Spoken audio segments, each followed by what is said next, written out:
Hi friends, நம்ம இந்த வீடியோவில் சிறுநீரக கற்கள் கரைய என்னென்ன வைத்தியம் இருக்கிறது என்பதை பற்றி பார்ப்போம். காய்கறிகளை வேக வைத்து தண்ணீரை வடிகட்டி பின்னர் மிளகுத்தூள், மிளகாய்த்தூள், மிக சிறிய அளவில் உப்பு சேர்த்து சாப்பிடலாம். இப்படி செய்வதன் மூலம் சிறுநீரக கற்கள் கரைய வாய்ப்பிருக்கிறது. இரண்டாவது, கடுக்காய், அதிமதுரம், வெள்ளரி விதை மூன்றையும் சம அளவில் எடுத்து பொடி செய்து தினமும் சாப்பிட்டு வந்தால் சிறுநீரக நோய்கள் குணமாகும். அடுத்து, கருவேப்பிலையை பொடி செய்து தினமும் சாப்பிட்டால் சர்க்கரை நோய் கட்டுப்படும். அதுவும் இல்லாமல் சிறுநீரகம் பழுதடைவதும் தடுக்கப்படும். காசினி கீரையை தினமும் உணவில் சேர்த்து கொண்டால் சிறுநீரக கல் கரையும்.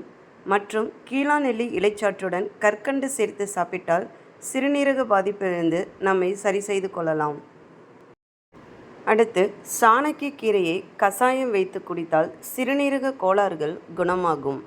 மற்றும் சோம்பு, பார்லி, மஞ்சள் மூன்றையும் ஒன்றாக சேர்த்து கசாயம் காய்ச்சி குடித்தால் சிறுநீரக பாதிப்பிலிருந்து வெளிவரலாம். அடுத்து, டர்னிப் கீரையுடன் சீரகம், சோம்பு, சதக்குப்பை கீரை, மஞ்சள் ஆகியவற்றை சேர்த்து கசாயமாகி குடித்தால் சிறுநீரக நோய் தொற்று குணமாகும். எனவே சிறுநீரக கற்களை நீண்ட நாட்கள் வைத்து அதனால் அறுவை சிகிச்சை செய்யும் அளவு கொண்டு செல்லலாம்.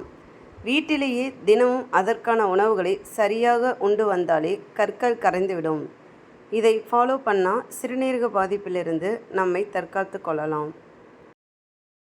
ஹாய் ஃப்ரெண்ட்ஸ், இந்த வீடியோ உங்களுக்கு பிடிச்சிருந்தா லைக் பண்ணுங்கள், சப்ஸ்கிரைப் பண்ணுங்கள் அண்ட் கமெண்ட் பண்ணுங்கள். Thank you so much watch my channel.